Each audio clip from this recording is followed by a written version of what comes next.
Loading up, loading up, loading up.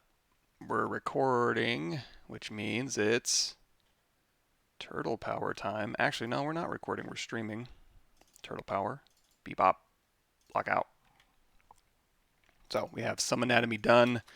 See if I want to do anything else before I take him in to get simulated. So I'm going to tap here, and we have his upper body, and we have his lower body split out. I may end up splitting out his head into a separate polygroup or into a separate mesh altogether, but I'll go ahead and leave them together for now. I can always separate them out later. We also separated the hands out to a separate polygroup because it just make this a little bit more controllable. We may even get into remeshing this face with like eye loops and mouth loops and stuff like that, which we can do with ZRemesher or we can do with a cleanup. So let's see, ZRemesh cleanup. Wait for it. There we go. ZRemesh cleanup. Yeah, ZRemesh cleanup. I'll go ahead and link, copy link address here. That would be kind of what we're doing. Hey Dan, thanks for showing up. I think we'll get started here. I think I'm on time-ish. Let's see. So again, we got some anatomy here. I think I'm ready to simulate some clothing. So let me go ahead and pull up some reference here. I'm going to use trusty Quadro.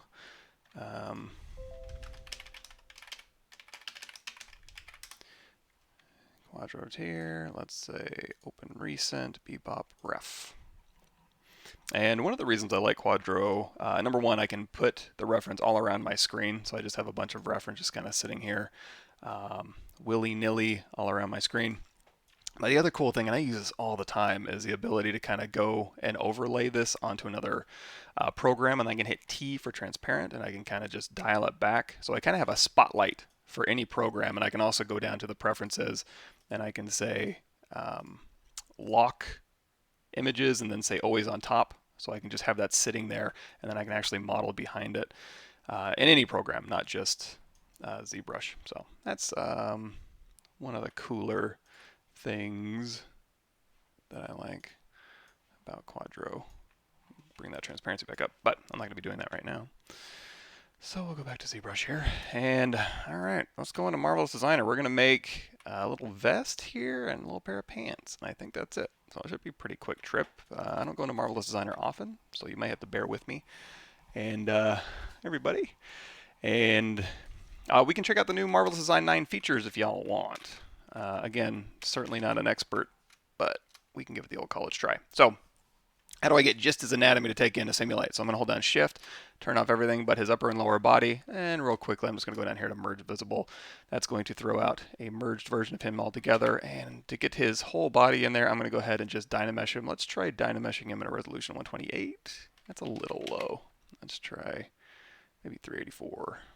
Doesn't have to be crazy high or anything. We'll go ahead and do a mirror and weld just in case. Yeah, this one looks fine.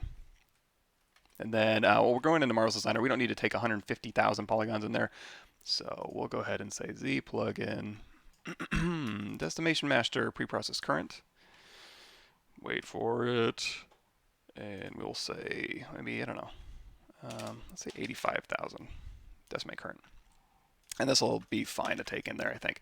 Now, Marvelous Designer, depending on the resolution that you're going to be simulating your cloth at, will pick up these little facets in the mesh, but I only use Marvelous Designer for primary and secondary forms. I don't usually, and I'm not going to be draping him in very sheer fabrics or anything that are going to be super lightweight, so I'm not too worried about that. And you know what? I need to fix some of this anatomy, but I think this will be close enough for government work, and I'm not going to be simulating cloth over his forearms anyway, so I can calm down. Yeah, I think that's all we're going to need. So let's go ahead and export this little guy. I'll just throw him right onto my desktop here. And we'll call it, oh, we've already done this. Or, did I do this already? No, I wouldn't know. Did I? Oh, we're going to do it again. So let's load up Marvelous Designer 9. Log in. And if you're going to load up, or you're going to have Marvelous Designer 9 on multiple computers, like my laptop and my workstation and stuff, I would have that auto login checked on, so it logs you out every time. You don't accidentally leave yourself logged in and then you have to deactivate anything. So we'll go to File, Import, OBJ, and we'll say Bebop Avatar, and we're going to load this into Avatar. I don't need arrangement points or anything fancy like that. It's going to be fairly simple. We'll go ahead and auto scale it. I don't care too much about the scale. I could change it to millimeters, but again, don't care that much. And align bottom to ground sounds good. And ta-da, we have a little tiny baby sized avatar. Let me see if I can go to settings, user settings, display, topology. All right, well, we may have to, because I can move him around. Let me see. Let me load up this and see how we're faring. Yeah, that's way too small. Let's do, okay, let's do it this way. Let's go to, normally when you do an auto scale, it does a much better job than that.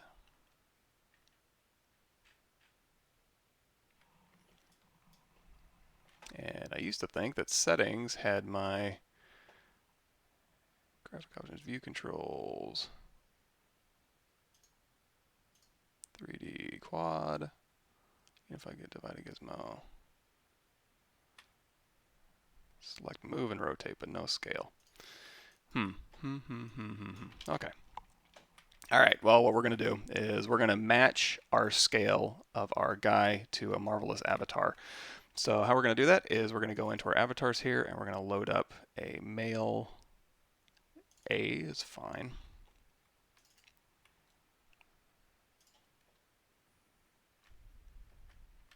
And we're going to take this male here. We're going to go to, well, we can just go to File, Export, OBJ. And we're going to say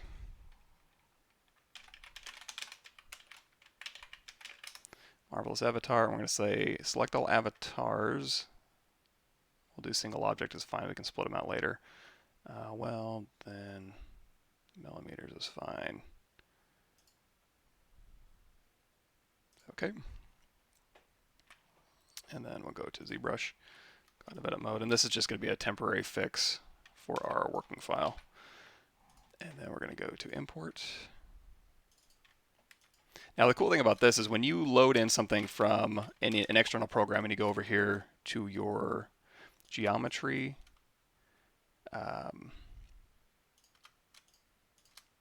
size, you're going to see it loads it in, and you've got this XYZ size set at 2, and that's where you want to be as far as like ZBrush working and your brush being vaguely compatible. You don't have to go in here to like preferences, draw, and do dynamic brush scales or anything like that. It works nicely within ZBrush. However, when you go to the export settings, you're going to see it's going to multiply it by 972. And in fact, when I take this marvelous avatar and I append my Bebop avatar, you're going to see, oh, there he is. So when I did auto scale in Marvelous, for some reason it kept him at that scale. It did not auto scale at all. So I'm gonna have to beat the system here, and we're gonna go and move this down to his feet, and we're just gonna manually scale my guy up to something resembling his scale. And we'll go ahead and put him into place here. And then now I can go ahead and delete this marvelous avatar out of here. We can say Mirror and Weld, and we can say export this. And then now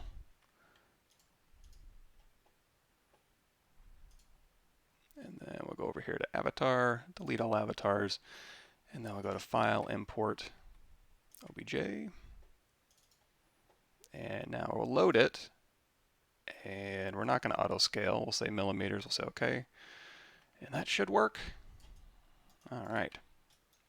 Anyway, usually auto scale does all that for you, but oh well. Hey everybody, thanks for showing up. Yeah, and I wasn't sure what scale I was working at in ZBrush. So I'm just using, here's another thing you can do. You can go in here to Z plugin, and you can go to Scale Master. And you can tell it, you can set your scene scale, and you can set the millimeters, and you can use your transpose to move the stuff around. That might have been okay, but again, I'm not. Marvelous isn't my this isn't my engine size or anything like that. So I can fix all that later. It's not a big deal, but that's another option you can do is you can go ahead and set your scene scale. Use your transpose line to go ahead and set that scale, and then you can move multiple as well if you needed to scale everything to your liking. But I'm going to leave that alone for now. Let's go ahead and make him a little bit darker color, just so we can kind of tell what's going on. And then now we can start adding a little bit of clothes. I've got, let me see if I can load this up here. Oh, here's the Quadro reference viewer if you guys need any of that functionality I was talking about earlier. Today I'm going to do a little bit of clothes. No problem. Glad the videos are helping on YouTube. How to rearrange a set of objects in the same shape along the curve at the same time to make them smaller in size gradually. That is built at the same sections but are getting smaller. The only way I've been able to do that is through array mesh. So for example, for something like a scorpion tail, it should be pretty easy. You go in there and you do sphere 3D, edit, make polymesh 3D, initialize.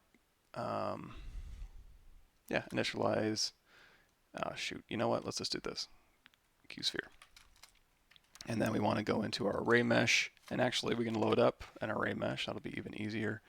And then you'll see as this thing gets smaller, not only do they get smaller, they get more tightly packed. However, if you were thinking that you could do something like this, where you go in like brush, create insert mesh, new, stroke, curve, and then go into your stroke options here under curve modifiers and turn this on, which we'll probably want to go big to small. When you drag this out, yeah, it'll go big to small, but it's also going to stretch it out to fit. So it's going to say that relative bounding box is going to be the same. The bounding box is going to be the same, but then it's going to kind of squish it. But array mesh won't. So if it's a simple shape, just use array mesh. Hey, Freckle Knuckle, what's going on? Let's hop back into Marvelous Designer. And let's play around with some of these options here. So we do have what's new in Marvelous Designer 9. I watched these videos right before I came on, so let's see if I can get this to work very well. So let's go right over here. I think there's some new pattern drawing options. Oops. Let's go in here to rectangle. There we go. So we'll go ahead and simulate a little bit of cloth here, and then we can go ahead and raise that up. And we want this to simulate on our avatar. Now there's some really cool stuff you can do with avatars. It's been a while since I've been in Marvelous Designer in any kind of real capacity. So again, this might be super embarrassing. However, in my playlist here, I do have a Marvelous Designer Quick Start Guide, which will probably have more information than I'm actually giving you. So I'll go ahead and load that up here. Another one, I was watching this yesterday, way down here. If you guys are doing Fusion 360 stuff, this stuff is still relevant. I was kind of watching through this to kind of get me caught back up. I was doing some CAD modeling, and I watched my own videos, and you know what? These aren't terrible. They're a little bit dated for sure, but there's some good stuff in there. So check those out if you're doing some CAD modeling stuff.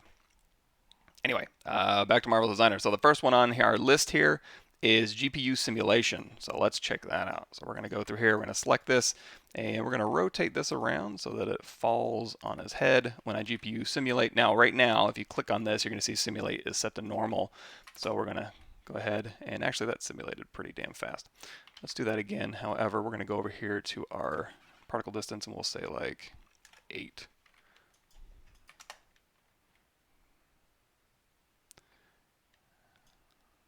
Not too terrible. Let's try that again. Let's do something even higher density. Ooh, are we going to go down to 5? There we go.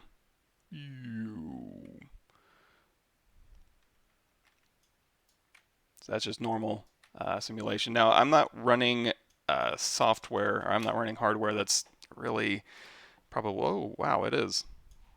Okay, well that could explain it. It's actually utilizing quite a bit of my CPU So I'm doing an AMD Ryzen Threadripper 2990WX 32-core processor, and it's utilizing quite a bit of that hardware, which is awesome. So that could explain why I had to go down to particle distance of 5 to get that to actually seem like it was stressing my machine.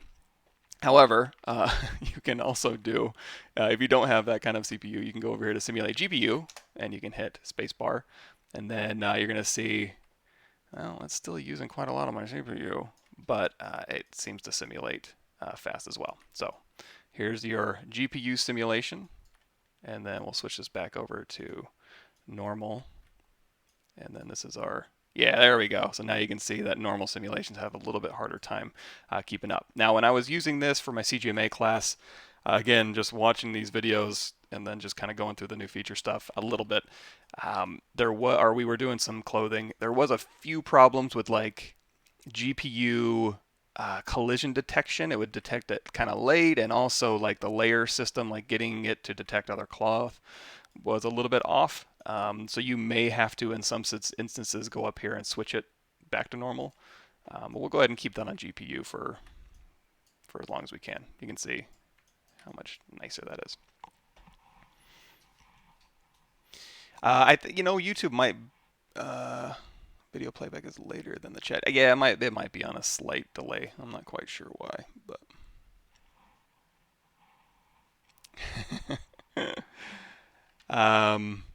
yeah, I'm not really sure. I always thought that like things like that you couldn't really distribute simulations that well, but this thing seems to be distributing workloads just fine. So, however, it is using a lot of my CPU while I'm in GPU mode as well. So maybe it's a both and as opposed to an either or. So I don't know. Anyways, so that was GPU simulation. Read topology is kind of neat. Let's go ahead and back this off just a little bit so we're not going nutso here. And of course, whenever you back that off, you're going to have to resimulate. You just hit the space bar, and then you can go ahead and do this. If we wanted to, we can go in here and we can hit A, and we can just scale that up. Now we can go ahead and resimulate. Now, this is another problem I was having with the GPU, was like this inverted kind of collision detection type thing. So if you go back to normal, it'll sort itself out a lot faster. You can see it has a little bit of an easier time going, hey, I'm flipped. I need to fix myself. And then once this gets sorted out, then you can switch back over to simulate GPU. So that was just something I was kind of running into. Anyway, retopology. So you can go up here. You can retopologize in your 3D view or in your 2D view, and I think you've got those options in here. If I made this screen bigger, which I can't do, let me see, make sure Marvelous is showing up in OBS correctly. Let me go back here to Recorder. Let's scooch this over just a bit. Yeah, maybe not. I'm correct for recording, but not for OBS. That's okay. So over here, if you had your screen bigger, you could actually see these options over here, which would be your retopology. So you can go through here and you can retopologize, and you can just go through and you can like click in here and you can make new topology, or you can click across here and you can make new topology like so, beep, boop, beep, bop, and then go ahead and connect them. And then another thing you do is you can hold down Control Shift, I think. Oh, you got to go up here to Edit Topology. And you can hold down Control Shift and you can drag out more topology like so. And it'll go ahead and snap to the pattern, so you can't like drag it beyond that pattern. And if you hold down, let me see, you can drag down multiple, and it may not auto merge, but you can select two of these things here, here, and you can say merge those together. You can also do merge by proximity. I think out here you can say merge all, and it'll give you a little what's it called? Distance tolerance. And then menu merge, select multiple points, double click for loop selection, Control Shift while in edit mode, and then use Control Shift to pull out an entire loop.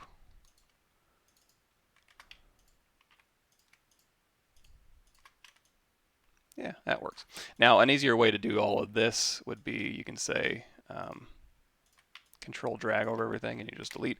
You can also, if it's just something simple like this, you can go, okay, this is easy enough. I'm going to go here to here to here to here to here. And then you can hold down Control Shift and you can add edge loops in like this. Doom, ding, dom, doom. You can see it's updating in my 3D view as well. Or even easier than that, since it's in a simple shape, you can right click here and oops, go into edit mode here, and you can say add division, add division, add division. There you go. Now it's retopologized. Now, there's a section in here I haven't read up on, which is the whole remesh all. Let's remesh all duplicate. That'll go through, and then if I go ahead and say, let's go back into this mode.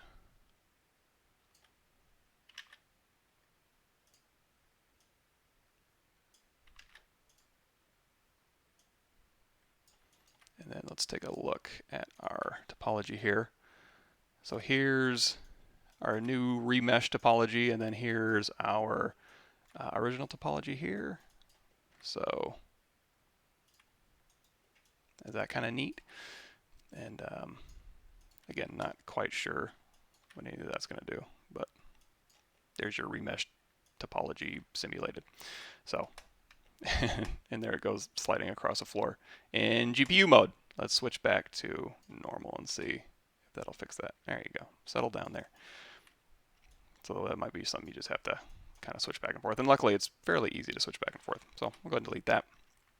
And then we have our object here, and we're back where we started. So that's kind of neat, doing some remesh there.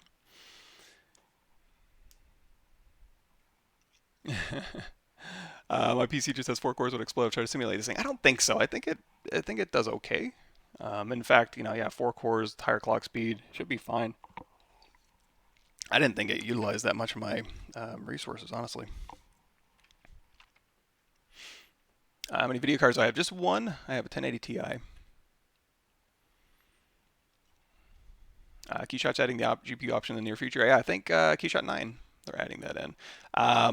The thing, I mean, I've used GPU rendering with V-Ray. I think you kind of do hybrid rendering in V-Ray, but man, with GPU rendering, GPU anything, you're kind of limited by your GPU, like the memory cache, how much memory you have available. So that's one of the limitations. And also, you're going to run into, there's always some weird compatibility issue where I'll have a material that like renders black on the GPU for some reason, or it doesn't render particles quite correctly, or there's always the here's all the things you can render with the GPU if you read the fine print, and then there's like 6 things that don't render worth anything on the GPU. So it's sometimes a trade-off. But honestly, with the new CPU hardware stuff coming out, I'm not overly concerned. I can hop back and forth between them without taking too bad of a hit. We go through some close texturing today. Thanks for tutorials. Yeah, let's do some close texturing today. That'll be fun. Or we'll see how far I get. I haven't been moving amazingly fast on this guy, so yeah, maybe we'll try. Cool, awesome. Yeah, they already got the GPU option. I'll have to check that out. I haven't upgraded, so. Alrighty, so yeah, we've done that. Now let's keep going through here. Half pattern symmetry. We can try that. And that's just basically unfold symmetry, so right-clicking a center line. So if we wanted to make a shirt for this guy, or a pair of pants, or whatever, we'd go up here to our pattern. This is internal polygon, so let's switch back here to just polygon.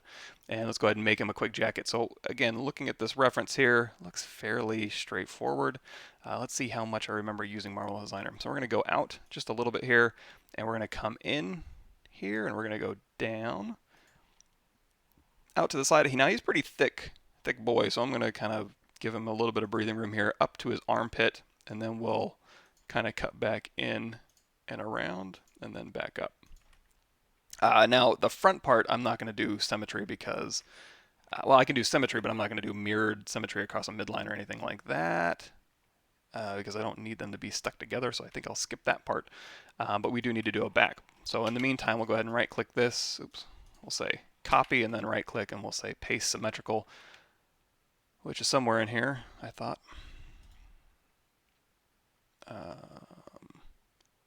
Lock, mirror paste. All these things. So now Now you should have been able to paste with, hopefully that also does, mirror paste also does sewing and whatnot, which I don't think it will. Dang it. Sorry, I'm ill prepared for today. So copy, and we want to do paste symmetrical with sewing. And I thought that's how you would do it. Or maybe you just right click it and say symmetric pattern with sewing. There we go. You don't have to copy. Okay, so now these are linked symmetrically, so as I go through and I make changes to this one, it's going to make changes to the other side. Now let's go ahead and do the back. So for instance, just to make this a little bit easier, let's go ahead and move this out of the way temporarily. And for the back, it's going to be very similar, but we are going to go down that midline and we'll use the mirror functionality if I can get that to work. So on the back side here, it's going to cut in like so, and it's going to go down. I'm keeping this kind of the same so I don't run into any major compatibility issues. So we're going to go all the way back through here and then back up and then around the arm. We can kind of line these points up and then back out like this. And in fact, let's go over here to the Z and see if I can't kind of match that up a little bit. That should be fine. So here's our back. Now I can go through here and I can right click and I can say unfold symmetric with symmetry.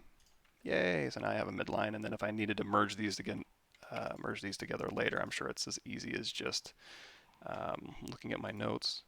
Right click merge now, merges with symmetry. Merge now. Maybe I have to be in Z. Maybe I have to be along the center line. Nope.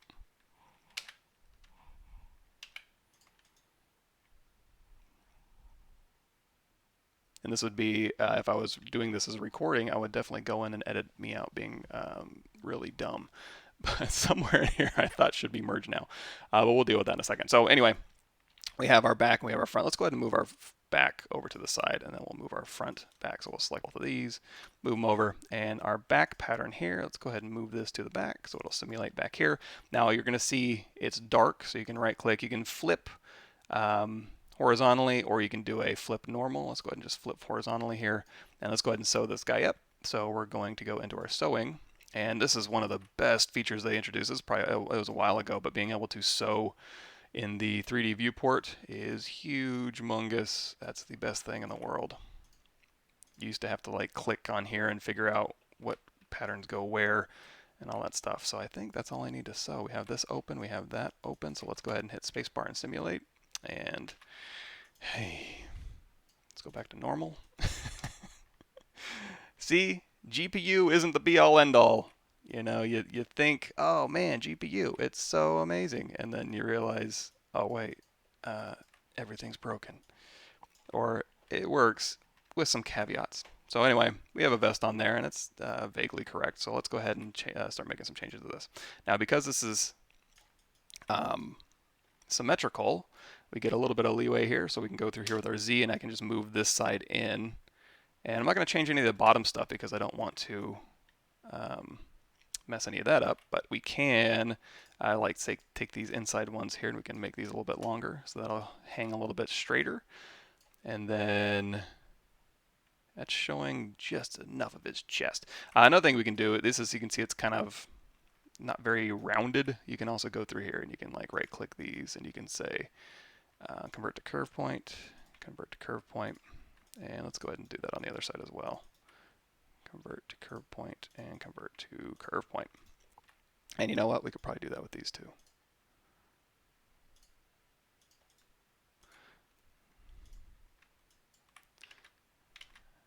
Oops, I guess don't do that on the midline one.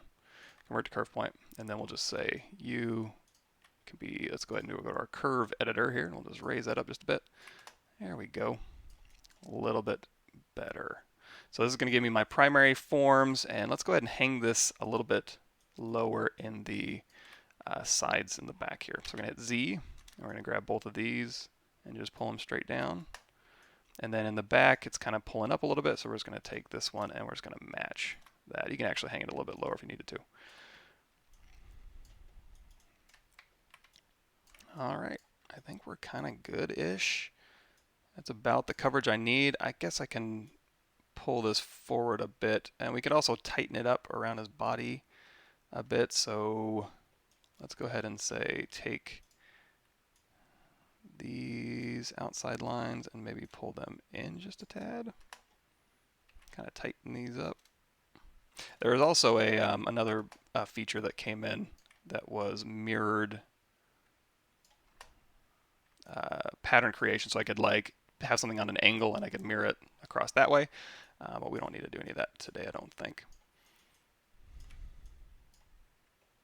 Something nasty's going on that side there.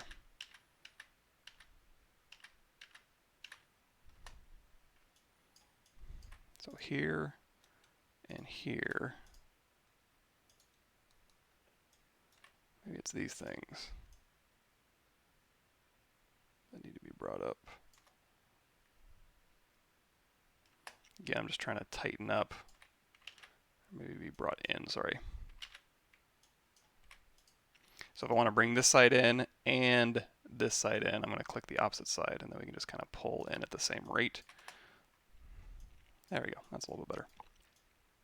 And then these outside here, I just want to keep adding a little more cloth there. Okay, I think that's good enough for his vest. Let's see if we can't pull this up just a bit.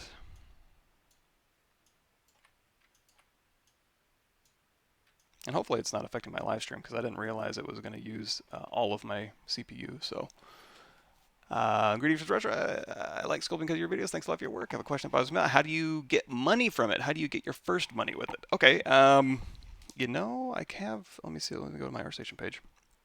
I don't know if this will answer your, well, this is kind of an industry thing. You can do contractor work if there's no game companies within a reasonable distance, or if there's no CG work to be done or CG houses that you can work for, you can do freelance contract work. But I do have a blog section in here. This goes into like, do I need a college degree and motivation. I think somewhere in here is how to break into the games industry. So again, none of these are real answers. It's just my opinion, and you know, that opinion may or may not be all that relevant anymore, because again, I've been doing this for 15 years. So when I say, hey, this is what worked for me 15 years ago, that absolutely means nothing anymore. Kind of like when your parents told you to, you know, go up and shake the manager's hand and get the job, and you're like, you know, you don't talk to managers, you don't step within the door, you just go and fill out your application online, and that's about all you can do. And they don't understand that. I understand. I'm not that old. Have you tried the hair cards feature of Houdini for real-time hair? I've never seen people use it, really. I haven't. I need to jump back into Houdini. Houdini 18 just came out with their preview stuff, and there's a lot of really cool stuff in that, so I need to get back on it. Hey, cheers from Brazil. Man, it's still kind of early there, too, isn't it? Thanks for all the kind words, everybody. Presenting social stuff, I'm kind of confused with questions in the moment.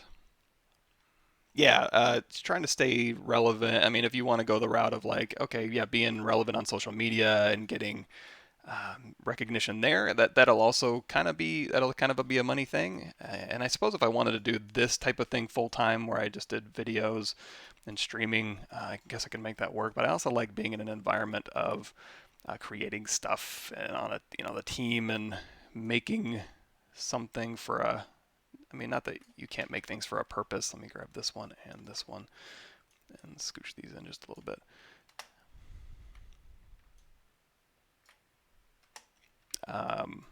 Or anything like that, but so we want this one, and I'm going to just kind of move that up his arm just a tiny bit. So here, and then here. There we go. And then these points need to be, and this is where I start getting in trouble, where my lack of skills starts showing, where I have to go in here and start making adjustments, and I start ruining things. It seems to be going okay now. Let's go ahead and add a point in here so I can, or go into point editing so I can be a little bit more exact with how I need these things to behave. And I wonder if I tap, hold down Control, you can maybe not snap these things, or do I need to zoom in? So this is also like CAD modeling, where you need to zoom in for finer control. So it's not going to automatically snap to. It's going to change his profile a little bit so it goes around him a little bit better. I'm going to go ahead and move this up just a tiny bit. There we go. And then also on this one, we're going to move this up. Okay. Always struggle with more complex garments eating themselves with marbles, especially when using an animated avatar. Yeah, that can definitely. I mean, the only thing, the craziest I've ever gotten is just like freezing. Actually, oh, it's not on my ArtStation page yet. So, well, if you go to ArtStation Learning, if you're signed up for ArtStation Pro, you'll see in here there is some intro to ZBrush stuff in here from Michael Pavlovich. Just past part 6, there's some Marvelous Designer stuff where we start using that and doing that. So if you're signed up for that, you'll get that. Wildcat, okay, cool. New GPU physics sim in Marvelous Designer. Yeah, we started that when we just started. So we're on Simulate Normal now, but here's Simulate GPU, and it does go fast. There's a few little bugs with it, but I'm keeping it normal for now because it's doing a hell of a job utilizing my resources. So I'm not going to take that hit until we get into like level 5 or anything like that. In fact, let's go ahead. Let's grab all these patterns in here, and we're going to go ahead and say, you know, we'll drop that particle distance down to 10, just so we get a little bit more of an accurate read on how these things are going to fit. So anyway, oh, here we go. So we've got a slight problem over here. So I'm going to take, looks like this, possibly Z needs to come down a bit. And then, which means this might need to come down ever so slightly. No, the opposite. Maybe it needs to go up.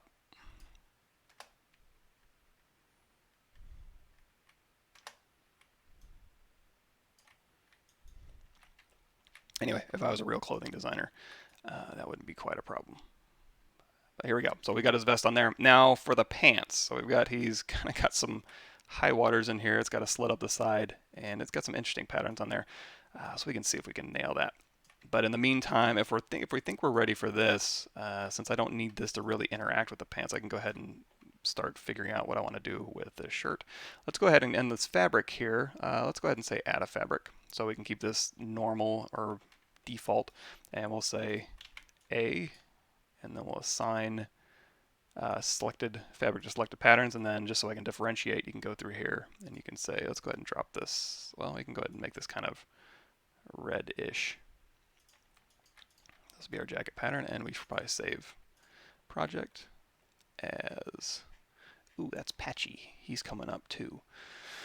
What are we doing? We're streaming Turtle Power Bebop, and then this is just going to be his vest. Okay, so now, what kind of cloth do you think this is going to be? So we're going to go into fabric here, and also, you know what? Let's also do this. Let's hit A, and we'll say particle distance. You know what? Let's go for broke. Let's go ahead and drop that down to 5, and we'll switch back over to GPU rendering. So when we simulate this, it goes fast as heck. Wait for it. There we go. And I'm not really digging this color that much. Let's go ahead and set that to more of a gray. I thought that could work, but it's not. Okay, so now we can see this, and let's go ahead and change that fabric up a little bit. So if we go in here to our type, that's material. And there's a lot of material settings in here too, I've noticed. So let's go to cotton canvas. That seems like something reasonable for this type of material. And now we're getting that kind of result here.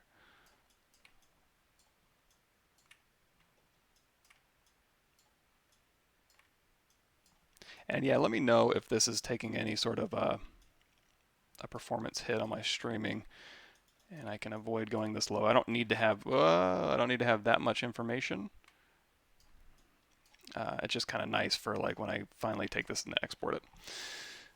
Better than Mars Line, right? I heard in one of your streams you have 128 gig of RAM. Is there a reason you need so much RAM? Man, I'd take 256 if I could use it, or if I could buy it. You're never gonna have too much RAM. There's always going to be a situation or a scene or a simulation you need to run that chews through a lot of RAM. And that's the other thing too about the limitations of GPU rendering is you're going to be very memory dependent, whereas CPU rendering you're a little bit less so because um, you're able to do quite a bit of that in, or you just have your system RAM. But yeah, and ZBrush is pretty RAM hungry. A lot of program, not that you're ever going to ever utilize that much of your RAM unless you're really dumping off some very heavy scene files into the render and stuff like that. But cool. What are the cons of game designer? I don't know. Game designer as in the people who actually make the games, and unlike me, where I make the frosting on the cake, they're the actual cake makers. The cons of being a game designer would be you have to make a fun game. That is your job, and unfortunately, or fortunately, depending on how you look at it, boy, that is a tough job, and I don't envy them at all. But that's part of the fun part is making a fun game and making a what would you call it? An engaging experience. But it's actually, it's kind of tough too. If everybody could make just an awesome, fun game all the time, then it would be easy to do and there'd be tons of them. But we all know that's not necessarily the case. I'll also go ahead and put some holes in this. I'm not really sure. I think this fabric type is fine. If you wanted to go through, you could say about different fabric types. So I'm going to go through here and we'll go ahead and select, I guess you don't even select this. You just go to File, Export, OBJ, and you can tell it. We'll go ahead and say this is vest cotton canvas.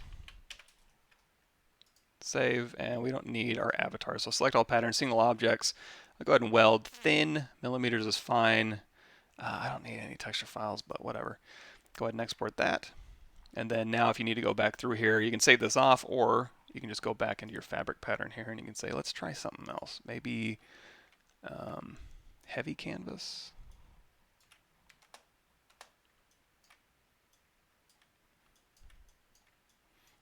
Because yeah, I'm not getting like a super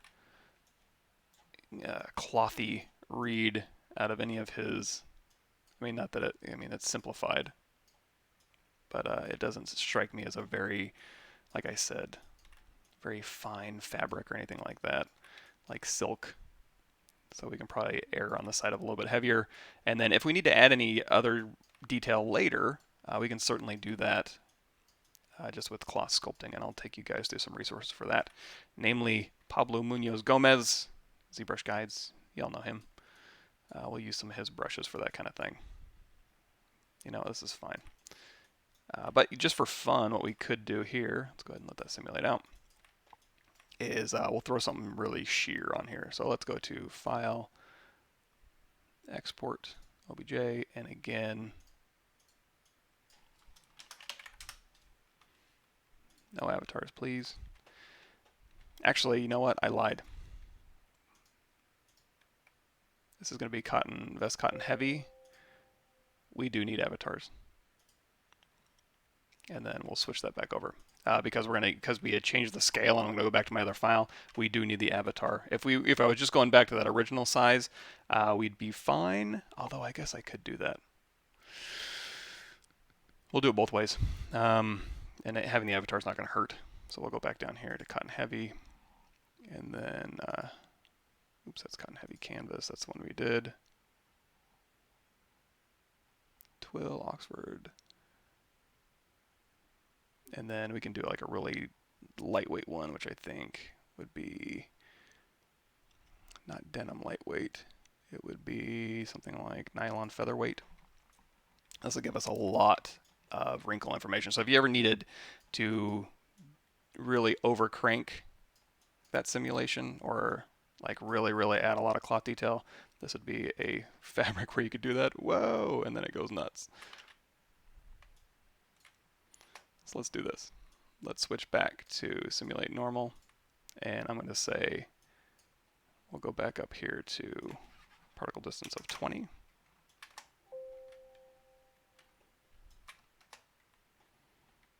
Let that calm down for a minute.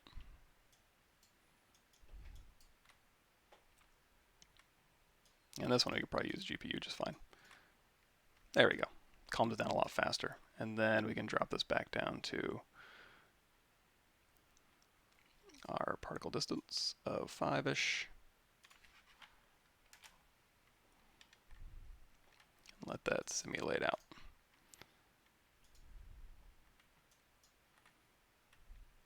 And a lot of this stuff too, where it's like, well, I could go through and I could fix all this stuff in Marvel Designer. I can also fix it in ZBrush. Not a big deal. So we'll let that simulate out for a minute, and I'll get caught up. Where do I get my resources? What resources exactly? Cool, awesome. Software, an organic modeler should have to learn. I don't have to learn anything. ZBrush is pretty good for organic. You can do Mudbox 3D Coat. As long as you're good, you can use whatever you want, as far as I'm concerned. But there are industry standard tools. So if you're going to work with a team, and it's not just about delivering an asset, then yeah, maybe industry standard. I think ZBrush is probably the industry standard for organic modeling, like sculpting, I should say. Although you can do anything in ZBrush. Subdivide the retopology mesh into Marvel Designer. This is streamlined baking so much.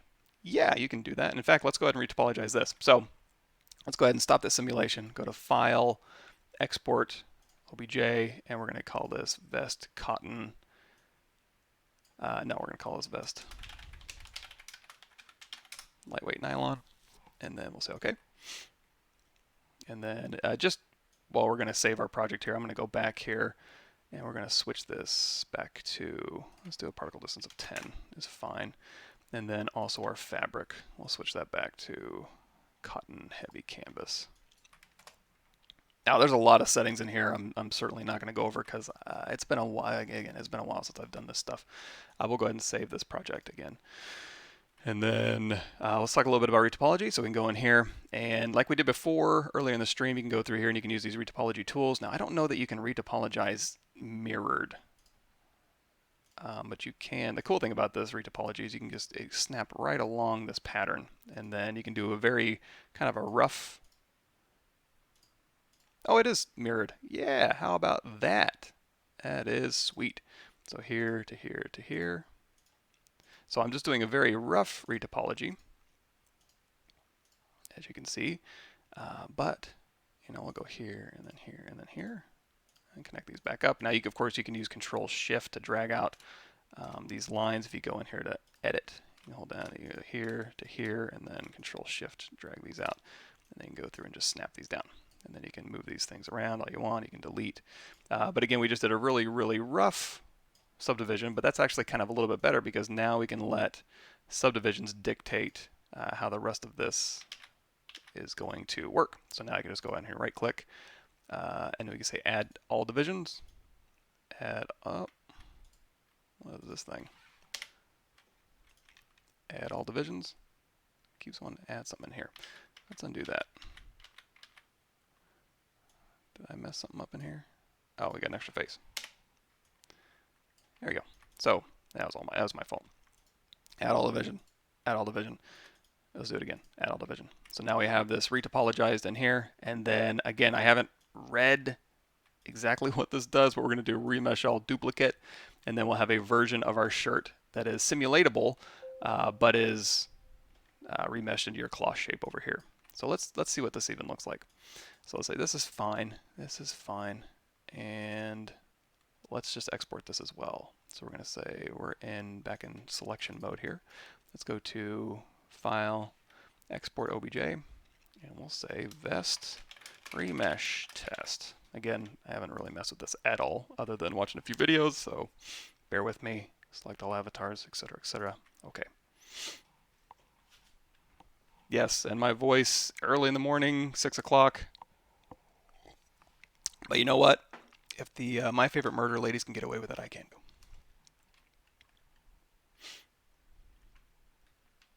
Cool. Let's see. Why is ZBrush always removing the UVs after merging and splitting? It shouldn't. I mean, you need to when you. Okay, so let's do this. So we have this. We're going to go ahead and say split mask points, and we're going to go say Z plugin, and go over here to UV master. It's not symmetry. It's not polygon. So just unwrap this one. And then we'll unwrap this one. So now we've got UVs on both of these. So when you go to merge these, make sure you have UVs turned on, like so. Split, it shouldn't remove the UVs when you split something, but I don't know, it might. But you can certainly merge them down and keep your UVs. Yes, thank you. You guys got it. Cool. All right, and if I miss any comments, I apologize in advance. I'm going to get kind of behind here a little bit. Am I way behind the curve for still preferring to create my meshes with zSphere retopology workflow? Not really. I still do it. I mean, I say you're not, but then I could be as well. So, but I use everything else. So I use Quadra, Blender, Modo. I don't use that much anymore, but I used to. So you can use whatever you want. You can use TopoGun, 3D Coat, anything. If you're just like, or you can use Marvelous Designer. Take your stuff into Marvelous Designer and retopologize. It's got retopologizing tools. Anything now has retopologized tools, and they're all like, oh my god, this one's so fast because I can control drag something out and snap a shape to it. If you have a program that doesn't, it saves you 5 whole minutes. So there's certainly some topology software that's probably a little more fluid, and you're able to kind of smooth as you go, and it works a little bit nicer. ZBrush's retopology systems doesn't quite do that. But if you're just doing something quick, that's what I use ZBrush for. Sometimes I'll do ZBrush and I'll take it into another program and refine it. Just because it's a little bit easier for me to work in ZBrush quickly, and then I can just drop it out into Maya or Blender and update that. So let's see here. So here's the merge stuff, and this is with this is our avatar sized. But then we have our Bebop blockout that we're working at. So we can stay at this working scale. And again, if we go down here, I hope, if we go down here to geometry, and we go over here to our size, yeah, we're still at 2, which is a good size to be in. But it's going to be off with our avatar. So we're going to go into, let's go out of edit mode, hit Control N, and we'll go ahead and import those things. So we're going to go to import, and we're going to grab our, well, another thing, we can also multi-append. So let's do this. Let's drag this out, edit. Let's go into Z plugin. I'll also show you another thing you can do if you wanted to go back to the avatar sized. We'll do that as well. So let's go in here and let's go to Subtool Master. And we'll go to multi-append, and we'll grab all these OBJs and hit open. Let's make sure our Z forward, Y up, good. Okay, so now all these are the right size, and so now if I was to go through here and I was to append, I guess I didn't keep my other avatar, did I? I guess the only way I can see is I go down to export. That's 91. It should be like 900 some. There we go. So this would be my right size. So let's go ahead and rename this Marvelous Scale. So if I did need to match this up, it would be fairly simple. So we've got our test here. It's weird. And then we'll go to append, and we'll grab Marvelous Scale. So our avatar should line up pretty damn close, although it is a little bit off. Interesting. But regardless, we don't need to worry about that too much, because what we're going to do is take all of these and move them into to our other scale. So one way we can do this is we can merge all these together. You can also do a folder.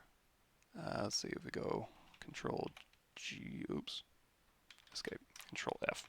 I'm used to group. So we'll call this vests. And then this one, actually, because we have, and we don't even have to merge these things down, and I don't need all the avatars. We're going to go through here. We're in solo mode right now, so I'm going to hold down Control Shift A, invert that, delete hidden. This is going to be our lightweight nylon. The other cool thing about merging a folder instead of merging objects is you get to keep the file names and any other tool properties you have on here. So if you had creasing or anything else, you wouldn't lose any of that. So we'll go ahead and grab this one. Delete hidden. So it's going to be our vest cotton heavy, and this is going to be our vest cotton canvas. There we go. And we'll go ahead and just take these, and we'll just drag them right into our folder. Cool. So now we'll go back to our big block out here, and this is our guy that has all of our subtools, and we're ready to go. So I'm going to go ahead and do a subtool master, process current folder only. No, we want to, where's it at? Copy folder and then paste folder. So let's go back here. Here we got this folder. I'm going to say copy folder. And then we're going to go back to here, and we're going to say paste folder. Yeah, so here's our folder here, and we'll go ahead and move this down-ish. So now we're at the wrong scale, but that's okay because we can just take this one and we can say transpose that set. And then now we can transpose just that folder and we can get him back down to the scale that we want for this working file. And again, like I said, we get to keep all of our names and all that good stuff. Let's go ahead and match him up real quick.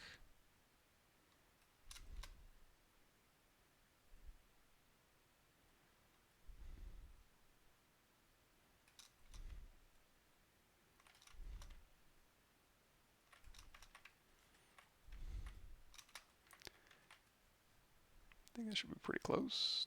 Yoink. Bam. Something like that. Let's go ahead and turn that off. And then we can go in here to our vest folder and we can take this vest remesh test, see what that's all about, and then we can just delete hidden. So now if we go up here and we say auto groups, we can take our simulation here and split that off. So now we have what I'm assuming is, here's our remesh test, and then here's our remesh geometry. Remesh test, remesh geometry. Oh, I only remeshed one side, but you can see it works. Look at that. Ta-da. Pretty cool, huh? What a handsome boy. I assume you're talking about this guy right here. Let's show him in all his glory. We'll put on perspective there. Maya's Quadro is the quickest for me. Yeah, it's Quadro is pretty good. I prefer staying within ZBrush communities. I have to export my sculpt to the other software where you topologize. That's also very true. If you want to do something real quick and you have billion polygons, you don't feel like decimating it down.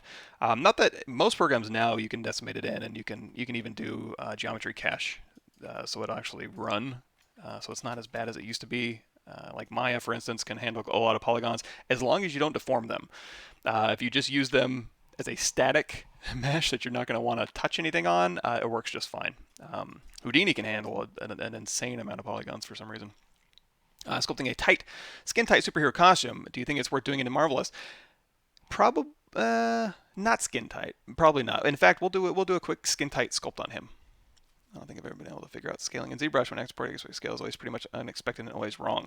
Yeah, and so here's another tip, and the tip is going to be listen to someone who knows what they're talking about, and it's not me. It's going to be Mr. Joseph Drust in Scale Master. Click this little top button here, and then click this, and that'll take you to his Scale Master video, and he can explain it much better than I can about making sure you're working within the right scale in ZBrush and make it compatible. All that jazz. It says Marvelous has retopology tools. Is that new? Yeah, I think so. We're going through. Actually, we have pattern symmetry. You can subdivide local subdivision. So if you have long primary forms you care about, and then you want to get more detail up to where it's like bunched around the waist, you can actually do local subdivisions as well. But you can also retopologize. So we did that in Marvelous earlier, and then here's that mirror creation and pattern making tools. So, okay, I guess we hit most everything that was in Marvelous Designer 9. We tried to. I've only used this twice, and I don't go in Marvelous Designer very much, so I apologize to Marvelous Designer for doing probably not the world's best demo. But here's the result of the remesh functionality within Marvelous Designer, and if you watch that part, you can see it's pretty good. So here is our remesh test. I'm not sure what cloth we ended up using for that, but here's our cotton heavy. Here's our here's our cotton canvas, and here's our lightweight nylon. So you're going to see that lightweight nylon picked up a lot more detail, and then our canvas not so much, and then our cotton heavy is pretty similar. So let's see if there's one that really jumps out at me. And you know what? Let's do this. Let's turn on our avatar. I just want to kind of see how it works with him. So we'll go through here. We'll do a little fashion show. So here's cotton. I'm kind of between cotton canvas, cotton heavy. They're pretty damn similar. I'm going to look at my reference here and see if there's any one that, you know what, I'm going to go with canvas. So the rest of these I can probably just delete out of here. You can keep them around if you want, but or what we could do is we could say Save as. Streaming. And we'll go ahead and say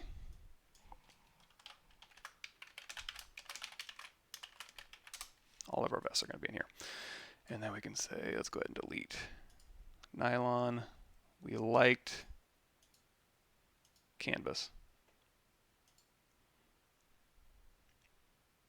And then the remesh was interesting, but we'll go ahead and get rid of that, because another thing we can do, and we'll go ahead and get rid of this folder as well.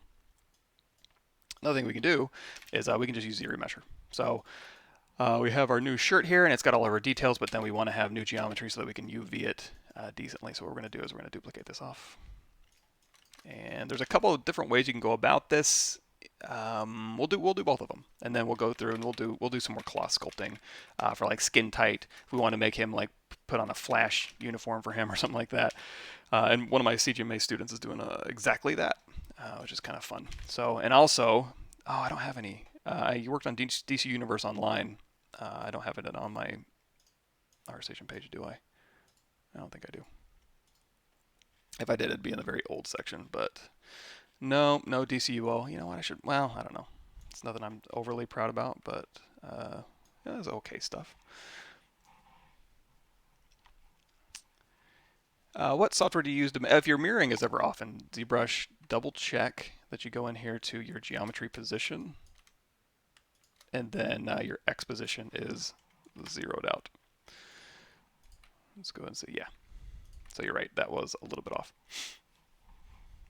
What software do you use to make hair? I suppose it depends on the use is going to be the model, but your opinion, what's the better software for making hair? I have, let me load this up real quick.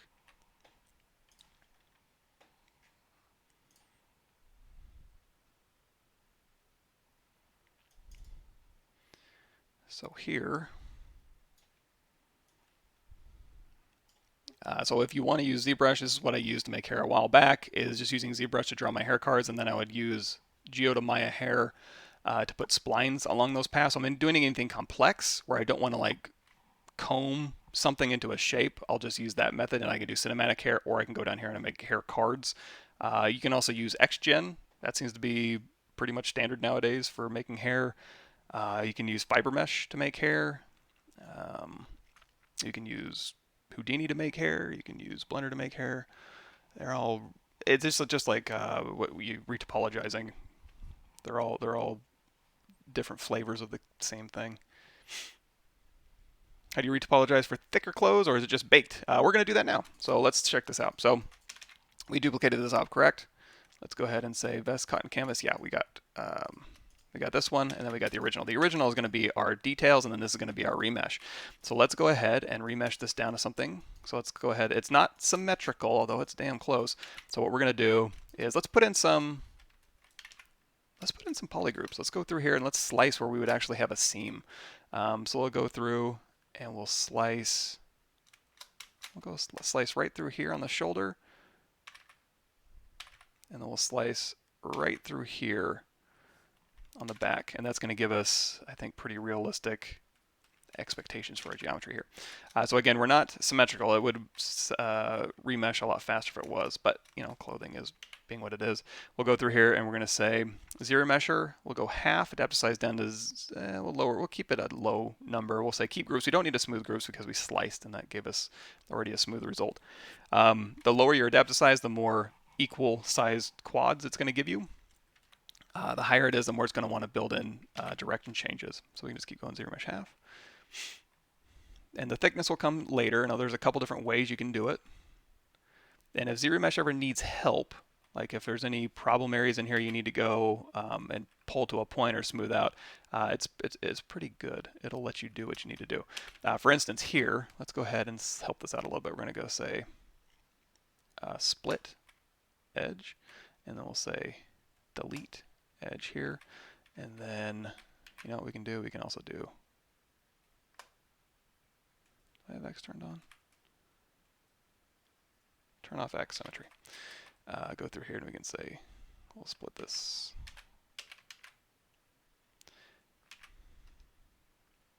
Delete. I'll move this down a little bit. Okay, so now, and then if we want to copy this polygroup, we can hold down Alt and then Shift, and then just copy that polygroup there, and then we'll just copy that over there. So now, if this is going to be our geometry, we can stop here, or I'm also, while we're subdividing, or while we're dropping this down in resolution, did I seriously? Hold on. Make sure X is turned off. We did that for a reason. So half a depth size down to 6, keep groups. As you're dropping this down in resolution, it is going to kind of average the vertices as you go. So what I would do just to play it safe, and that's why I was going so fast, is I had symmetry turned on. Which I guess you could do symmetry turned on and then just project it back. That should do a decent job, but we're going to go through, and every time we do this, just hit project all, and then I'll get your geometry closer again, and then just go another zero mesh. And then you can actually project all without having the, it needs to be turned on in the eyeball, but you can turn on solo and it'll still detect that geometry sitting there. So you can go ahead and turn solo back on. So here could be, it might be start having the problems in those areas, but we'll go ahead and say zero mesh half again. I'm trying to get this as low as possible, and then we can subdivide back up. So we could use this as a type of game res, or at least something that we can pose our mesh out. But I don't want too much geometry. Just taking a look, and then we'll do a project all, and then we'll do zero mesh half again.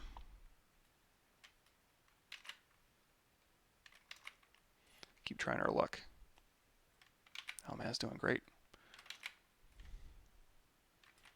Yeah, boom, beautiful, perfect, exactly what I wanted. So now we have our high-res vest, and then we have our new zero mesh, low-res mesh. Now, of course, if you wanted to, draw out your topology in Marvel's Designer, you could do that. We showed that earlier, but we'll go ahead and use this. So now, a couple different ways you can get thickness. One way, let's go ahead and duplicate this off. You can go through here, and you can say, okay, let's just hit Control D to subdivide, but that's gonna, and then I guess we don't want a mask report. It's gonna do a local subdivision. So, and then well, I guess we could do this. So go over here to geometry, turn off the smooth modifier, hit Control D, and then hit project all. Hit Control D, project all. Control D. Oh boy, is it doing a terrible job? Let's go down here. No, doubles off. I wonder if because smooth modifier isn't averaging the vertices, that would be weird. Well, let's do it the other way first. So we'll grab this one here. Oh, you know why? Because it's wanting to project. So that was actually on. That's my fault. So now what we can do is we can go down here. This one, we have smooth, that SMT turned off. The only reason I'm doing that is because we're going to do a single-sided projection instead of doing double-sided. You can do both. We'll do it in just a second. But basically, I'm going to go through and say project all, and then I'm going to hit Control D, but you're going to see when I do that with smooth SMT turned on, it'll kind of shrink away from that border, but if I have it turned off, it won't shrink, but it's also going to leave a faceted look when I subdivide. But that's okay because we're just projecting that detail back. So Control D, project all, Control D, project all, Control D, project all, and then now we can start going into solo mode, and we can say, okay, is that getting, so here's our vest cotton, oops, here's our high res, here's our subdivided, high res, subdivided. Looks pretty damn close. So I'll go ahead and keep this around for my second method, but this one we'll call finished. Now, I need to have thickness on here. You can try this, where you go in here to free subdivision levels, and that allows you to do pretty much whatever you want at this point. You can go through here and you can say QMesh all polygons, and you can try pulling this in, and you can try flipping, and you can try unfreezing, and it might do a pretty decent job, but then you might have some artifacts that you need to go and smooth out. So like this type of thing. So you can even go through here and you could say isolate this, and then you can go down here to like masking, border. Let's go ahead. Oops. Actually, just bring this back. We'll just say mask by features border, and then we'll grow mask. Oh, group, sorry. And then we'll say grow mask, invert that mask. And then you could use either your smooth brush or like a smooth deformer to kind of go and clean this up. Not my favorite thing in the world to do. So you can try that, but let's see if we can get something else to work. So instead of doing that, let's try another method here. So here we have 5 subdivision levels. I'm going to go ahead and say delete lower. And we're going to try doing this. Let's go in here to our Morph Target. You can store a Morph Target and hit W. And we're going to go, let's just center this. You can actually go to Unmatched Mesh Center, I suppose. And then we're going to scale this in scale it in this way. And then we're going to go to the bottom because I want to leave these flat. I'm going to scale it in that way. And I think that'll work. We can actually make changes in just a second. And then once we've done that, we can say create diff mesh. And then we can go back up to the top here, and then we can say, here's our diff mesh. So basically, the morph target, if we go down here to display properties flip, we now have an exact replica of our inside mesh and our outside mesh on both sides. Now the problem is we can't go back down here and reconstruct. However, if you go through here and you count your subdivisions, so you can go through here and you can say insert single edge loop. You can go 1, 2. So now if I go through here and I go reconstruct, it's not going to do it. Let's try this. Reconstruct. No. Don't make a liar out of me. You should be able to go through and like add divisions in here and it would go through and rebuild your reconstruction. But if for some reason it merged anything or made a triangle somewhere, then you're kind of hosed. Oh, you know why? Because I have more out here. Duh. So we'll go 1, 2, and then we'll go over here. 1, 2. Okay, this is kind of a pain. But I wanted to show you the option that you could do. You can go 1. There's actually probably a better way to do this in some old school ZBrush tools like hiding everything but those. And then you can go here, reconstruct. Yeah, reconstruct. So there's your 2 reconstructions. You could go all the way down to 5 if you want to. But you know, there's an option for you. So you just basically keep adding subdivision levels in here, 1, 2, 3, 4, 5 to get the same amount of geometry in there, and then you'll get your subdivisions back and it'll be like an extraction of that. However, not my preferred method because I really don't care what details are on the inside of the mesh. I really only care that the outside mesh gets details. So an easier way, for me anyway, would be to go back here and we have, nope, this one. So that was 2 methods. So we've got here is our original cloth, and then we're going to go down here to our Z-remesh version, and then this one here is a remesh version with subdivision. So we'll go ahead and say delete this one, sorry.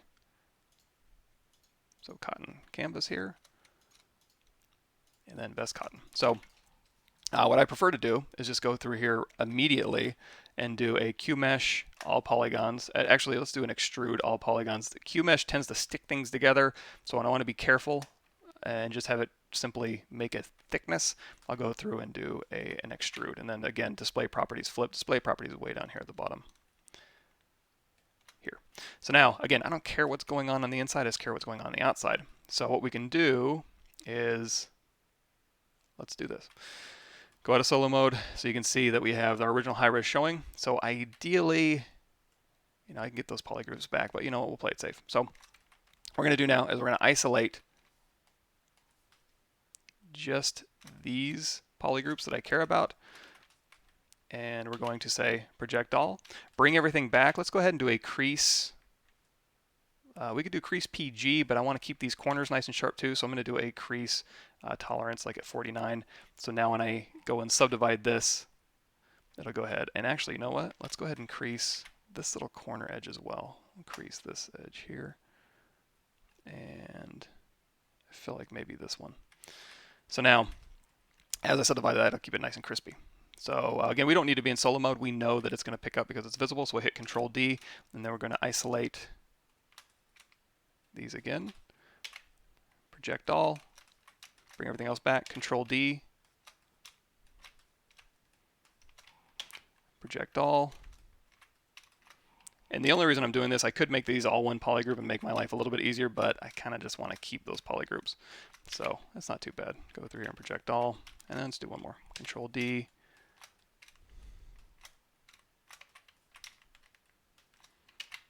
project all. Now I have subdivision history. So we can go through here and we got plenty of subdivision history, and I have thickness. I don't care that there's not a lot of detail on the inside. I can always add that later if I need to, but you're probably not going to see a whole lot of it. And then if I go back and forth between here, here's my original, and then here's my new. Looks the exact same. So the original I can go ahead and get rid of. And there we go. Now we have cloth with thickness with subdivision history, and let's go ahead and get rid of. Actually, you know, let's go ahead and delete that out of there. We can redraw that later. It's probably the same thing with these. There we go. So now he's got a vest and subdivision history, so we can always drop down to subdivision level 1, and we can make some kind of overall sweeping changes to that and still get our details back. To go back to, let's go back to here. If we wanted to make a bodysuit out of this guy, and this is a fun exercise too. So go ahead and show both of these, and like we did earlier, we can do a quick merge visible, and then I'm going to go to insert that merged, and then take this merged one here, and we'll just go ahead and dynamesh these together. Go ahead and mirror and weld. And then if we wanted to give him, like, again, a kind of a bodysuit, let's go through here, and let's use slice, or you can use whatever you want, but let's go and turn off perspective as well. Let's just slice through, oops, where we want our bodysuit to kind of stop and start, maybe. And then we'll do a quick mirror and weld, isolate this one, delete hidden, and this can be your bodysuit mesh. So now this one, let's go ahead and say zero mesh half, size down to lower. And again, when I'm sculpting cloth, I always want to have subdivision history. Just makes my life easier. So I'm going to have both of these visible. So when I go through here and I do a project all, it'll project. And you'll get a little bit of that belt seam, but that's okay. So we'll go through and zero mesh half again. And this one, you can only go as low as you feel like. I'm just going to go a couple times. That's fine. This is perfect. Project all. And then instead of doing thickness, I'm just going to go through here and close these holes here. Oops. Come on. Golly. There we go. And then just tap, and then just tap. Isolate these ones, Control W, make it all one polygroup. Let's make that a little more obvious. Let's turn off our floor. And then now we can go through here, we can do a crease PG. And then, like we did before, we just need to go subdivide. Now this one, you can probably feel pretty safe to do a projectile because these vertices aren't going to be close enough to sense anything. So now we don't have to just hide this one. We can just do Control D projectile. There we go. Ta-da. And then we have basically a bodysuit that we can go through and we can kind of sculpt. So if it's going to be skin tight body, you could just sculpt this right onto his body. I like to have things separated. That's just the way I like to roll. So we're going to go through here, and actually it looks like our project all, I should have, you know what I should have done, and I should have isolated just this outer body part. I shouldn't have, you know, as it adds more geometry, it's going to have more problems, but that's not too terrible. So we have our original body here, and then we have our new bodysuit. Let's go ahead and do a slight inflate, just to get it backed up off that body. So now, here's your skin tight suit. Now if you want to, you can go through and you can hold down Shift, and we'll go to Smooth Stronger. And because we have subdivisions, we can drop down, and we can work on maybe our primary forms a little bit. So we can go through here, and if you have any big wrinkles, you can just go through, and you can kind of dial in at the lower subdivision levels any, you know, massive wrinkles that you want to kind of add in. But on skin tight stuff, probably not. So we'll keep this up around subdivision level 4. And for Smooth Stronger, we'll turn that Z intensity down. Also, let's go into our brush here. We have some cloth brushes. Again, this is from zbrushguides.com. Pablo Munoz Gomez has he has a cloth tutorial you can get, and you can watch, and you can download, and you get these brushes as well. In this instance, since we're doing skin tight stuff, this stuff won't come into play that much. We can grab like magic folds, and this is a VDM brush, so it has a little bit of an overlap. If you need more vector displacement info on my YouTube channel, just type in like VDM nanomesh fur, Houdini and hard surface VDM, multi-alpha, VDM. All that good stuff, so just check that out. Oh, let me get back up here.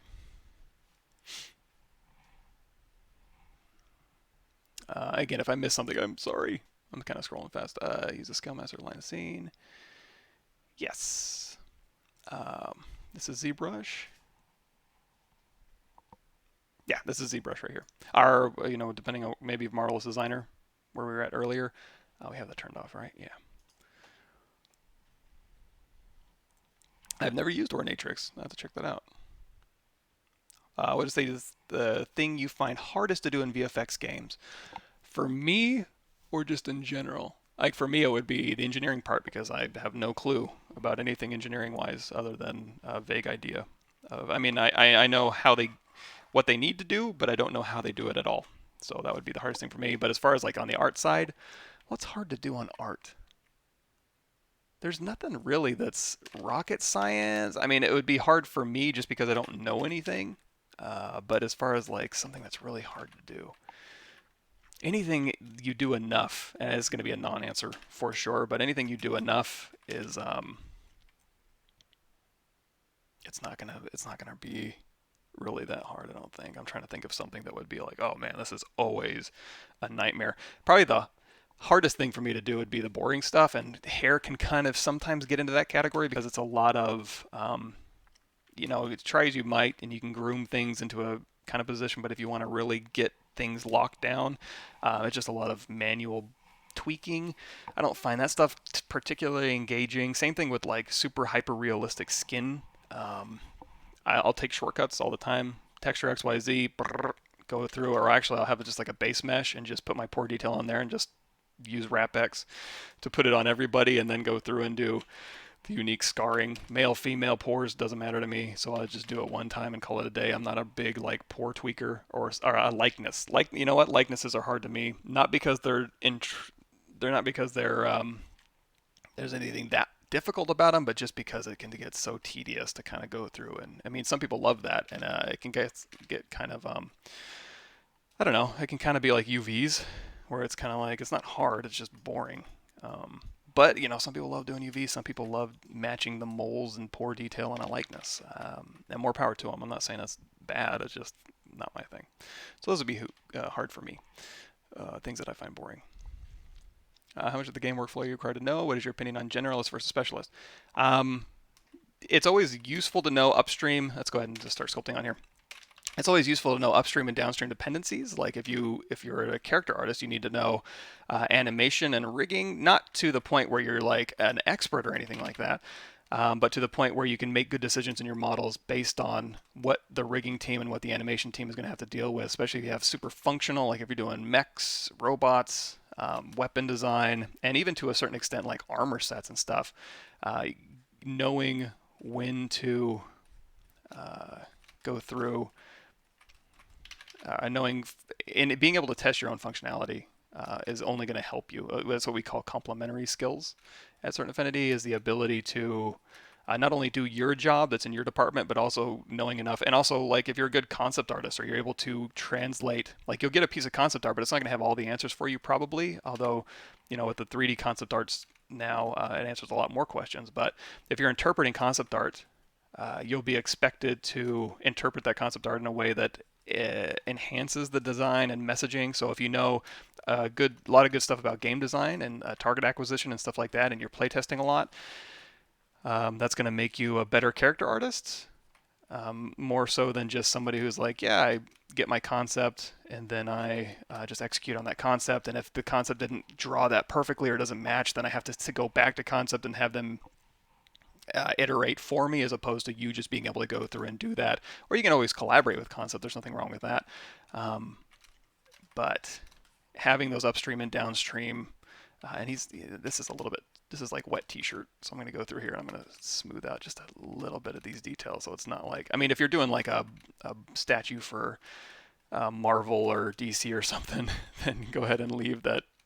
They love having all that detail in there, but it's a little bit silly if this is going to be like any sort of fabric with any sort of weight to it. Especially if you wanted to go through here and like divide this thing up and start putting like padding underneath or seam patterns.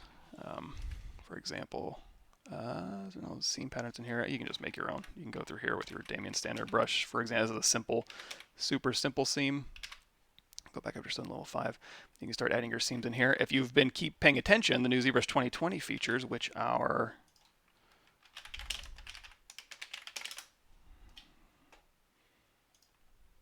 here, you can now UV and draw your seams. So sculpt and paint and morph UV.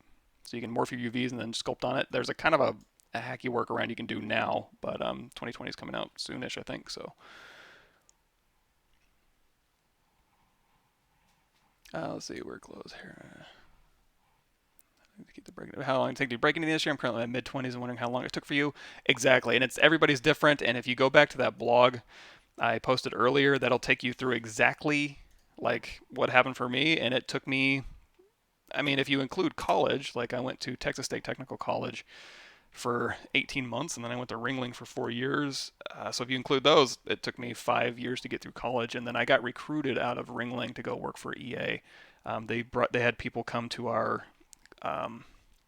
college and then do portfolio reviews, and then they made offers from there. However, I graduated in 2005, which was just like next gen, which is at that time was PS3 and Xbox 360 was just coming out. So like shaders were kind of new. Normal maps on the console were kind of new. So it was transitioning from just diffuse baked stuff to actual maps and shaders, stuff that's fairly commonplace now, obviously. Well before PBR stuff. This is kind of the second age of the olden days. And you know what? Let's do this. Let's go back here.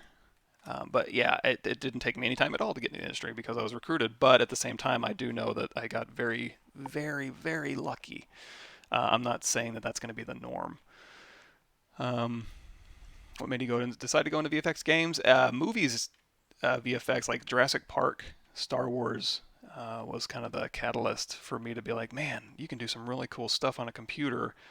I think it was Jurassic Park, actually. I was watching the making of Jurassic Park, and I saw Jurassic Park in the theaters so many times. And watching what they did in the computer, I was like, oh my god, I didn't know you could do that. And then realizing that in video games, even at the time as I was going through school and I was learning that stuff, again, like I said, 2005 I graduated. Already then, the workflows were kind of similar. On the rendering side, maybe not so much, the real-time solutions. Although right now we're kind of going back to film solutions for real-time rendering too, with our real-time ray tracing and IOR and all the things that you do and film camera abilities that you can have in real time now. So we're starting to overlap even more so downstream. But yeah, it was probably Jurassic Park. And then as I was working on video games, I realized that the source stuff, like this right here, what I'm doing, you would do this for film too. There's nothing different. Now on the texturing side, you might take it into Mari, or you might split it up into UDIMs as opposed to texture sets and stuff. But again, it's very, very small differences between what you do for film assets. I shouldn't say that. A lot of what you do for film assets parallels with the game assets up to a certain point. So, and in game was actually like, I get to work on, like, DC Universe Online was the second game I worked on. Tiburon, not so much. It was more face masks and jerseys and Tony Dungy's jacket. So that wasn't really scratching my itch that much. And then it got into a lot of scan data, which is fine. It's a really cool process. But then working on DC Universe Online, I basically got to sculpt superheroes for 4 years. So, which I couldn't beat that. Yes, this is wet t-shirt. This is wet bodysuit. Bebop. You see, he's really rocking it. So anyway, this would be like a skin tight type of thing. Now, you know what? Is there something I have that would be? Well, let's do this. This is easy enough. Let's baggy this out. So let's go back here and down here to subdivision level 1. You know what? Let's say subdivision level 3, and we'll delete higher. And now what we're going to do, I'm going to isolate this, and we're going to go through and we're going to do a, sorry, I'm talking a lot, polish. And you know what? Let's see if this will work. Let's go to free subdivision levels, and I just want to move along that surface normal, so I'm going to say extrude polygroup all, hold down shift, and just kind of pull. I'm not adding any new geometry, and then I'm going to unfreeze. Did that not work that great? Yeah, it didn't really work that great. Well, let's do this.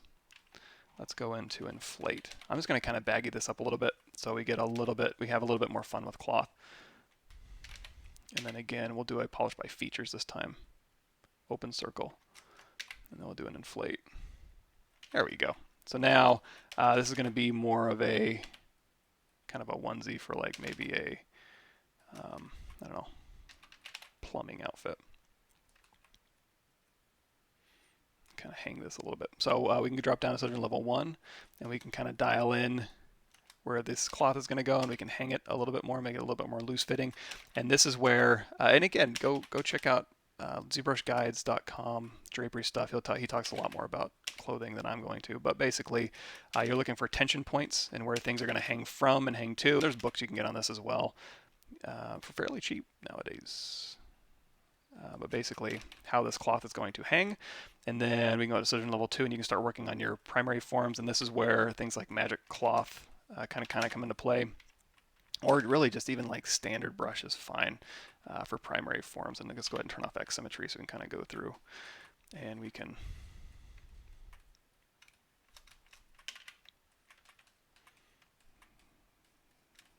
again, where things are going to pull from and pull to. And then you're also going to have different types of folds depending on how much gravity is affecting them. So on the bottom here, we're going to have a lot of gravity, and it's going to be kind of a spiral fold down here on the bottom. And then on the top, if you have like shoulder pads in here or something like this, let's go ahead and turn on X Symmetry for the top real quick. So while you're doing your primary form, sometimes if you're just putting in volumes, it's okay to have symmetry turned on. But then on the other side of this opposite, let's go ahead and knock this back a little bit. You'll have, especially like in the armpits here, you'll have a little bit of a different fold. You'll have like half lock folds, and then you'll have compression folds. So let's go ahead and smooth this out. Let's go ahead and subdivide this a couple more times. And then for example, we can go through here again, just brush. We have Magic Fold Soft, which is going to be these kind of folds here. And if you're going to smooth, you're going to see Smooth Stronger is going to smooth everything exactly the same. However, if you go into Brush, Smooth, I guess it's going to be under your comic-y, Brush, Smooth. Where is it at? Elemental PQRS, Smooth, Directional. Now when I use this, we can go through, and again, we're going to put in our drapery. You can hold down Alt and then let go of Alt, and you can kind of cut through. So you can kind of have those kind of, and now when I smooth perpendicular to these lines, it'll smooth it out a lot, but if you smooth in the direction of the lines that you made, just going to soften the forms, but maintain the overall volumes. So you can kind of go through and you can do that. Now you can also do your half lock folds like this, and kind of go through and change those as needed. You can also go through, and he has again, just making alphas. You can go through and do VDM folds, and then these will go ahead and put those in for you. So you can just go through and you can kind of dial those in like so. And probably one of my favorite ones of his is this X fold. So if you're doing compression, like here's your drapery folds here, then on the top here, you can do compression folds. You can kind of go through and just kind of go back and forth. And then again, smooth directional. And now you're going to see on the top, you have more compression folds. Let's go ahead and add a few more.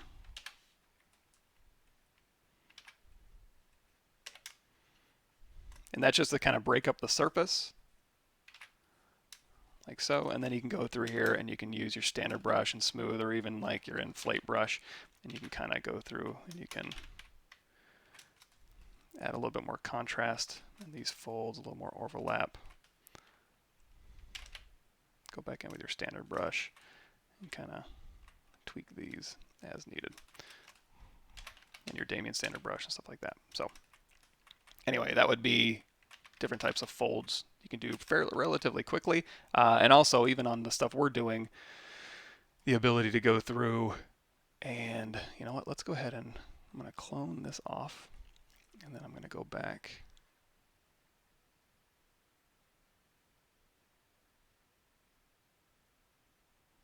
Here.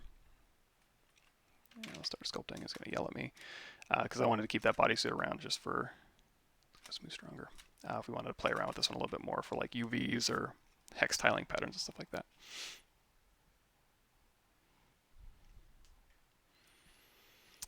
Work with Geometry HD is it possible to bring all the detail into Substance Painter? Yeah, I think so. I'm not going to be the exact guy to ask about that, but what is that? HD ZBrush Sculpting. Paul Gabry is the HD master as far as I'm concerned. I'm going to see if I can't find. He did a. You'll have to Google that one. I don't use HD sculpting, so, but I'm pretty sure you can. Cool. Again, if I miss anything, I apologize.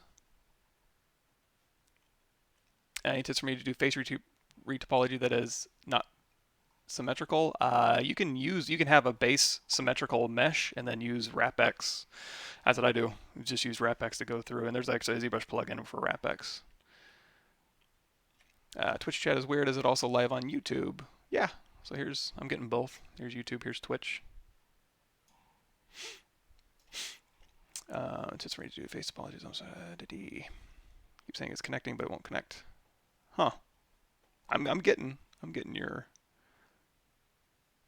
all that stuff. Before your course, I think ZBrush simplest 3D program. Just take the brush and pew pew. Much more sophisticated than mine. You know what? Depending on what you want to do in ZBrush, it is pretty quick. If you want to do just organic sculpting like this, like anatomy stuff, it's super fast and easy to learn. Of course, just like any program, you can dive super deep and come up with nice, cool, interesting, elegant solutions for all sorts of problems. Those brushes are from, let's do this, ZBrush. ZBrushGuides.com. I'll link you to that. There it is. So Pablo Munoz Gomez's website I got those brushes from. He's got a whole drapery thing you can check out. Best way to add texture to the surface of a cloth pattern. Well, let's do that.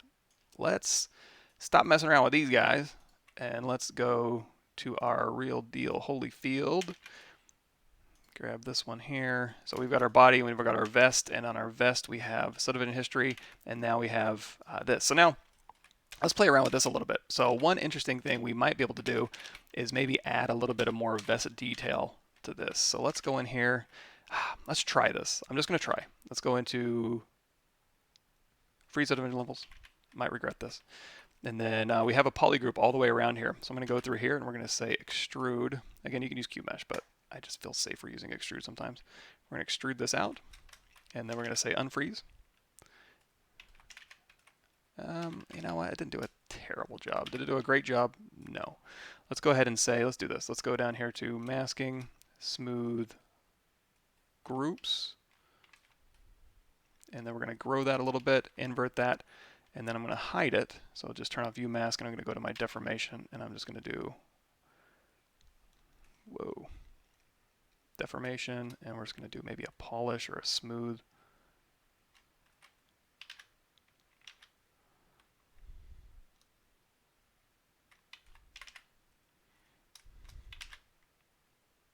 I don't want to do a polish by feature because I do have poly groups in there.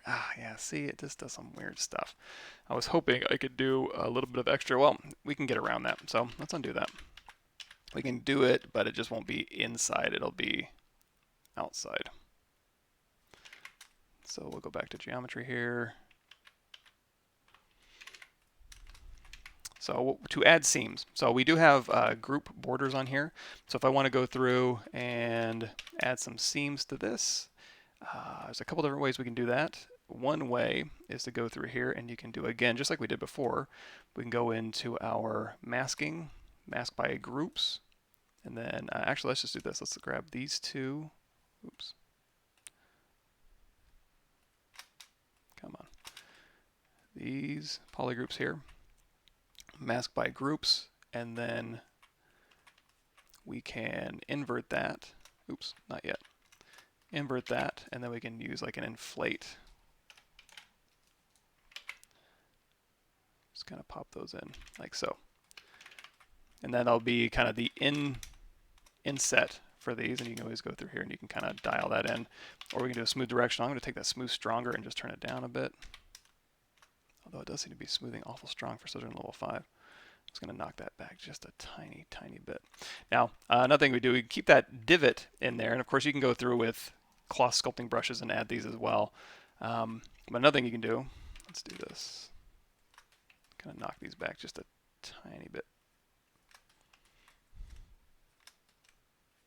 Oh, it also looks like our polygroup is off from that. That's okay. We can clean that up with our cloth brushes. So on this side, we're good. On that side, we missed it by a little bit. And actually, we could have brought in those groups as separate objects. Screw it.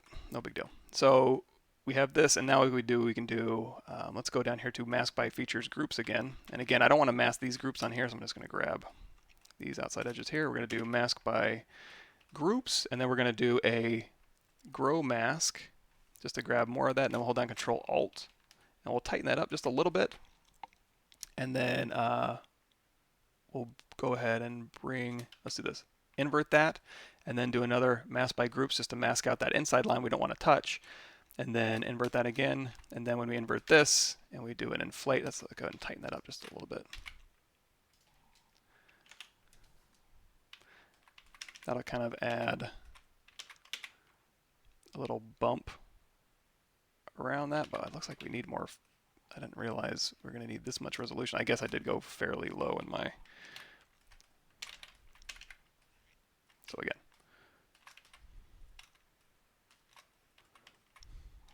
masking, mask by groups, grow, tighten it up a little bit, invert, mask by groups, invert, bring that back, invert that, and then you can go through here and you can do maybe an inflate of like, not that much, 2. Or we can just do, since we're just grabbing, I guess it's going down the whole body here. That'll go ahead and give us a little inflated pinch around there. Like so. Now, in order to kind of get this working a little bit better, we can isolate this, and then we can go in here with our sculpting tools. Let's drop down 1, and we'll go into our brush. Now, there's magic folds soft, and there's magic folds hard. Since I tend to over smooth quite a bit, sometimes it's beneficial for me to kind of go through and use magic folds hard, but I think soft will work just fine for this. Or you can just go in here with your standard brush.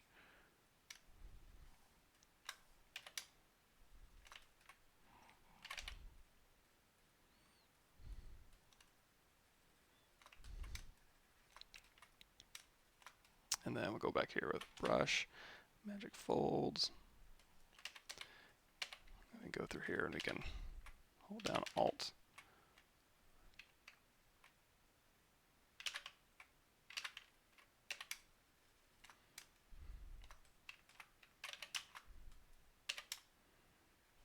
Get that kind of back to where we wanted. Now, as far as like compression and stuff like that, I think most of that we've already got figured out. I am going through here. I'm not using smooth directional. I'm just kind of using smooth stronger to get rid of a little bit of that faceting where I see it. But one thing, I guess I'm allowed to talk about it since I did see a tweet earlier. I did do, I don't think I can load it up in this version. I did do a little bit of cloth sculpting, and this stuff is going to be so much easier too whenever the more stuff comes out. But we'll make do with what we have for now. Again, ZBrush 2020 coming out soon, and using that Morph UVs is a lifesaver for this type of stuff. So now if we want to go through here, and let's say we want to make a kind of a, maybe a pucker style pattern like that, we can go through here and we can just grab a, let's go down here to initialize, and we'll just sculpt a strip of something. Delete hidden, zero mesh, depth size down to 0.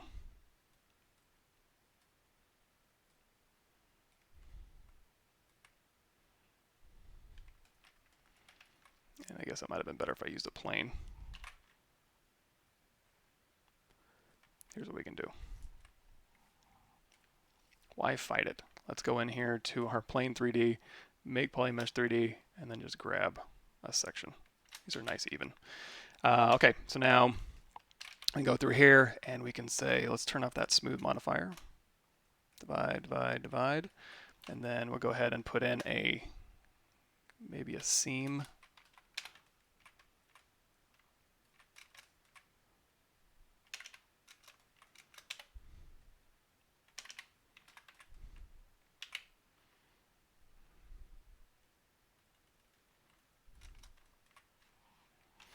Now this isn't going to be a VDM, so this alpha is just going to go straight back. But you know, in fact, to get this to read a little bit better, probably what we need to do is just do kind of straight back. Let's go ahead and blur this a little bit. And we'll pull this in. And we'll squeeze it a little bit and maybe rotate it just a tad. And then on the sides here, we can actually mask this out right here if we want.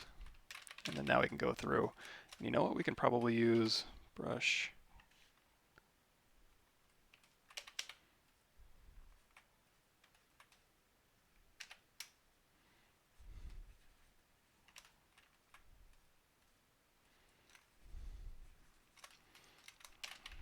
Kind of go through and add your puckering. Let's go ahead and drop down to subdivision level.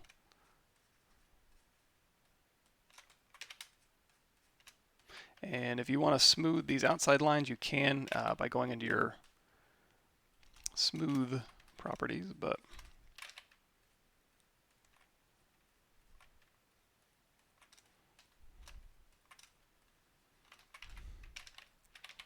so we've got this type of seam, and then if we want to capture this, let's go out of edit mode. And if you, again, if I keep going back to this, if you're using ZBrush 2020, you're going to want to use the extractor brush for this, so you can actually just do it on the cloth and then go, and you can grab all that information, and then you can just start using that information. But we're not there yet. I am in 2019.1.2. So in the meantime, what we have to do is go in here to our MRGB grabber.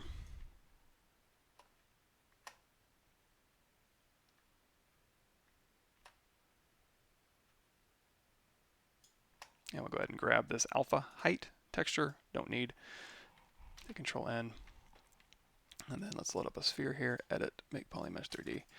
And then I'm going to go into, no, I guess I can either clone this off or I can kind of use settings from another brush. So I'm going to go in here to brush, and we'll go in here to stitches, and we'll grab one of these stitch brushes, and then I'm just going to load up my alpha. So this already has roll turned on and that kind of stuff. So you can go through here, and let's turn up that Z intensity. And what else do I need to do? Let's go into our alpha settings here. Do I need to change my mid value?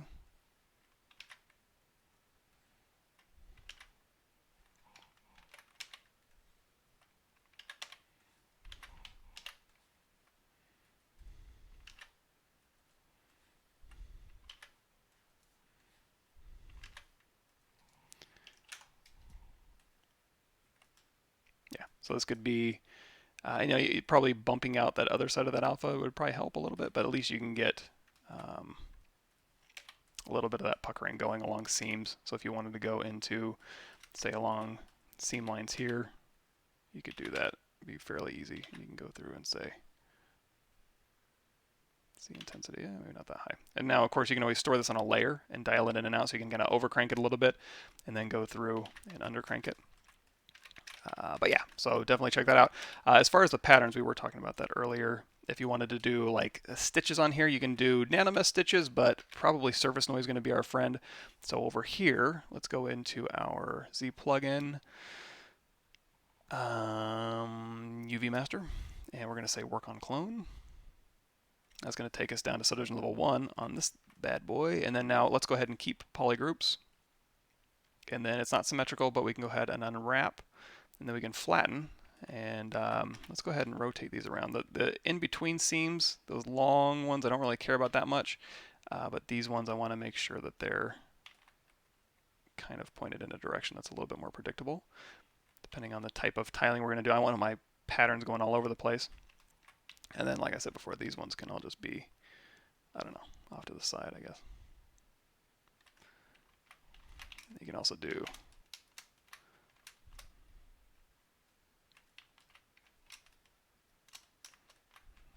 mask those out, and we'll go ahead and throw those guys over here.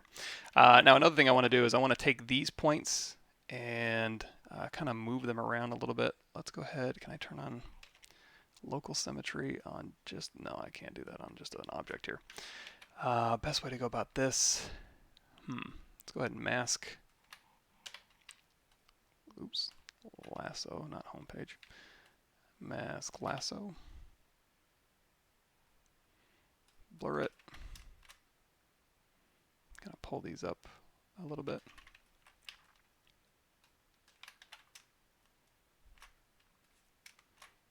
Oh my god, do I have sticky on? That's why it's being weird.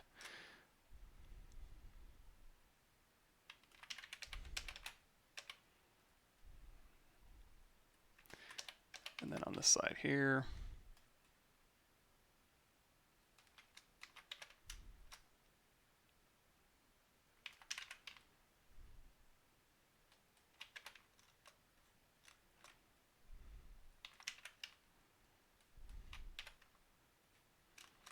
scooches around.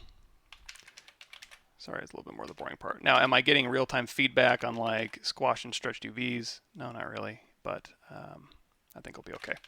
So we like all these UVs. Let's go ahead and say unflatten. Copy UVs, go back over here to our working, paste UVs. So now this thing has UVs. So now when we go in here, let's go ahead and turn off polypaint.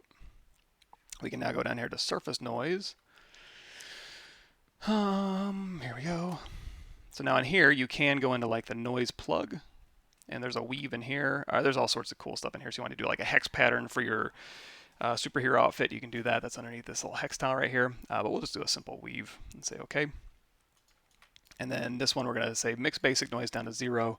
And then we're going to crank that strength up just a little bit and change that plug-in scale down so we can kind of see a little bit more. So here's our cloth weave. And we're going to, and so 3D, you're going to see is projecting fine from wherever we launched. So it's going straight back just fine.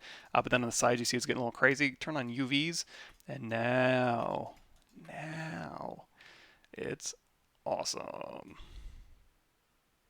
And your natural seam lines are where your cuts are, so it doesn't really matter if it's a little bit off because it kind of works. So go ahead and turn that down, and then again crank up that strength or go the strength the other way. You can turn off relative if you want to really kind of over crank it a little bit. And this would be one method. Go ahead and again plug in scale down. So this is like a burlap sack type of thing, and you could apply that to your mesh and use layers of morph target and stuff like that.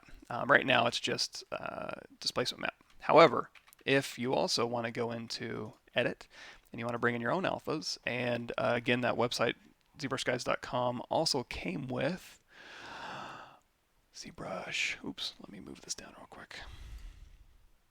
ZBrush 2019. Okay, I guess you can see that. The alphas, cloth. There's masking alphas and then also tiling alpha. So if I want to go through here and I want to do like here's just a basic weave pattern, and then so here we'll take this. We'll turn off noise plug, and now we have an alpha scale. So we can go ahead and scale this down. We'll crank that strength up. So again, there's that basic weave, but now you can bring in any alpha that you want. Here's a knit pattern here. It's kind of cool. Or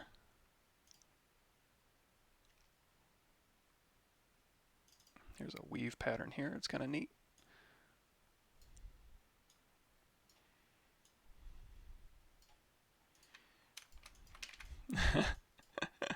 Very thick knit type pattern there. So yeah, anyway, this is fun to play with. Let's grab maybe this one here. And again, depending on how tiny you make this, it's going to have an overall effect. So if you leave it very big, it's going to be like it's woven out of bamboo. Then of course, if you go to your alpha scale, it'll get more and more like burlappy. And so speaking of burlap, there is like a burlap in here, I believe. Linen. Maybe I'm thinking of linen. Knitting pattern. It's a small knit. Here's a linen pattern.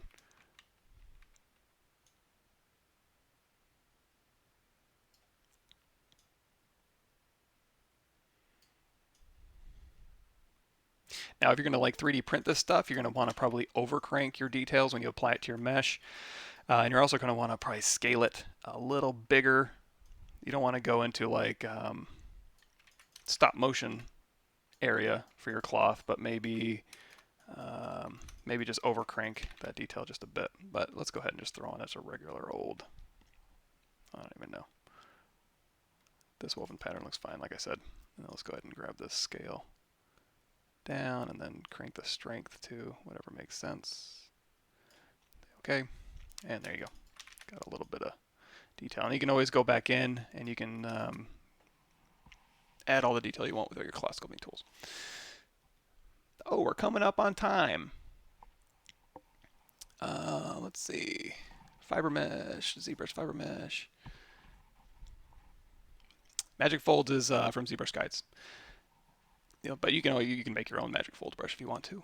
But yeah, that's where I got it. If we export ZBrush fiber mesh, can we get a good render from another package? Yeah, you can. You can export from fiber mesh. Marvelous Designer crashes after 3 to 5 minutes after launch. I'd like to use it in conjunction with ZBrush. Well, we've been running Marvelous Designer the whole time. It hasn't crashed yet. I like to export fiber mesh into Marmoset, but I'm afraid it just won't work. Slow down the computer. I would just try it. And it took 2 or 3 million. Total point 75 million. Ooh, okay, yeah, 75 million is a bit much for a laptop. And if it's details, like if it's hair details, then I would just say render to hair cards, and that would help a lot. But if it's like skin details, divide up your mesh, like instead of, oh, I already did that 2 or 3 million apart. Other than dividing up your mesh, I really don't have too much. Are you Croatian? I think so. I think my original spelling of my name was Pavlovich with a C and then a little line over it for the CH. Way back in the day, my ancestors. You guys are so mean. Should you use surface noise for 3D printing, or is there another, perhaps better method for capturing details in a 3D print? You would use surface. I would use surface noise. Now, again, if I'm going to 3D print this, first of all, you'd have to apply it to your mesh, and you'd have to make sure you have enough resolution in your mesh to capture that detail. Also, I would go through here and I would overcrank not only the scale, but also the strength. In fact, let's turn relative off so we have a little bit more oomph. So we can go in here to OK, and this is where you would get into like, maybe not that overscale, but you know what I mean. Layers, we'll go ahead and add a new layer. Oh, we're not on the highest. Yeah, go to your highest. Add a new layer, and then go down here to your Morph Target, store a Morph Target, just for all the flexibility in the world. And now when you go to apply this to your mesh, this is the result you'll get. And then if you want to go through and it's like, you know what, it's too overcranked, you can go through here and you can dial in. You can dial this in or out. Or if it's not overcranked enough, you can go down here and you can be like, I want to be at a little more overcranked. So you got to remember when you go and you print this out, again, this scale is big, but just for demonstration purposes, you want it to really read, because you're going to lose resolution when you go through and 3D print it, and then you do the cleanup process, and then you put paint on top of it. It's just going to get duller and duller and duller. But that might take a little bit of back and forth. How much clothes modeling in ZBrush is different from Marvelous Designer? Best software is better. ZBrush Marvelous. You want to export cloth for rigging in Maya. That would be, for that, I would do Z-Remesh just to get nice quads. You can also do the topology like we did in here with, let me see if I can go back down here. This is our cloth. We retopologized in Marvelous Designer, so you can see here's our dynamic cloth surface, and then here's our, and you can actually, we went through and retopologized this in Marvelous and then exported it. But yeah, you do both ZBrush and Marvelous Designer for the best of both worlds. Creating custom tileable scale alphas for armor. Do you know of a way I can do that in ZBrush? Yeah, you can. If you're just doing sculptable detail, you can just use a plane with wrap mode turned on. So that would be like edit, make polymesh 3D, geometry, turn off smooth so divide, turn up divide, and then in your brush options, you're going to have, where's that at? Curve, wrap mode, set to 1, and then when you sculpt off the top, it'll sculpt over to the side. However, if you want to do sculpting and you don't want to end up accidentally doing something like this, this is where the nanotile plugin comes into play. So in here, there's a plugin you can download called Nanotile Textures, and if you set this up, you'll have a a plane with a border padding, and you can use nanomesh tiling. So if you want more information on that, you can go ask ZBrush nanotile textures, and also I hate YouTube search. You can go to my playlist here. Yeah, so I have actually, I think there is an actual playlist here called Nanotile, and you can check that out. And you can do all sorts of cool fiber tiling and armor. What do they call it? Chain armor tiling, all that good stuff.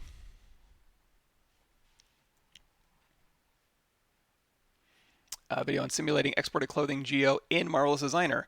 Yeah, I did.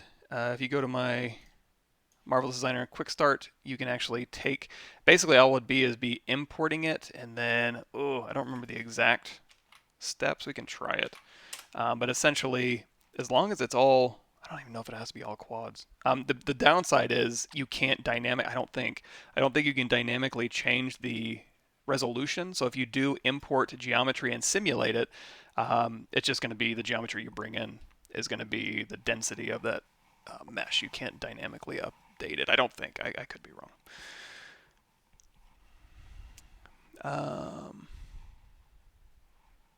Let's see. What days and hours I can meet you live, or you? Oh, thanks for the kind words. Usually first Tuesday of the month, I'm on Pixelogic's channel, but I also end up uploading that to my YouTube channel. So if you go to my YouTube channel, you'll see I streamed on Pixelogic, and then I just copy the video over to my channel. So we did the anatomy last time. But if you want to catch me on Pixelogic stream, that's going to be the Pavlovich workshop here. So I can copy this. Here's some, and you go back here, you get some really old videos that I don't have on my channel. But Thursdays, first Thursday of the month, I'll stream on my channel, which is Twitch TV. That should be on the screen. .mic, whatever the heck. And then I'll try to stream more, but boy, is it ever tough. Brown green custom telemos guide. Collaborate. We can rig, animate, render stuff. We can do creative stuff for online editing. Sure. You know, I'm about the flakiest person you're ever going to meet. So getting me to actually sit down and do something outside of work is tough, but cool. This still making hard surface models easier and faster for me in Blender. A lot of things, you know, and it's a acquired taste in ZBrush doing hard surface stuff in ZBrush. But, you know, use whatever you want for sure. I'm still learning Blender as we speak. Cool. Does ZBrush unwrap work with 3D Studio Max? Yeah, when you go to export, it'll. I would suggest. Let me see if they have this feature. Yeah, so in ZBrush 2020, instead of going what I'm about to do now, which is going here to Z plugin, FBX export, I would use FBX. It'll have your FBXs will export your polygroups, your vertex color. I mean, OBJs will too, but it also export your names of your files, of your subtools, your UVs, all that stuff. So if you Z unwrap and then go into another program, you'll have your UVs for sure. When 2020 is released, will you be doing new features teaching? Yeah, of course. Keep an eyeball on my YouTube channel, and I'll do new features once I get around to it. What software do you use for retopologize besides ZBrush? Blender, Modo, Maya. It's been a while since I used TopoGun. I know people that use 3D Coat. I know people that use 3D Studio Max. So they're all good. They're all, again, variations of the same flavor. Cool. All right, everybody. I'll let you go, and we'll get a little bit further with him. You know what? I might just go ahead and, well, I don't know. We'll get some pants on this guy. This is kind of the intro to the claw stuff, and then we'll go a little bit faster doing the pant detailing and stuff like that, and we'll go from there. Cool. All right. Let me go ahead and kick out of this.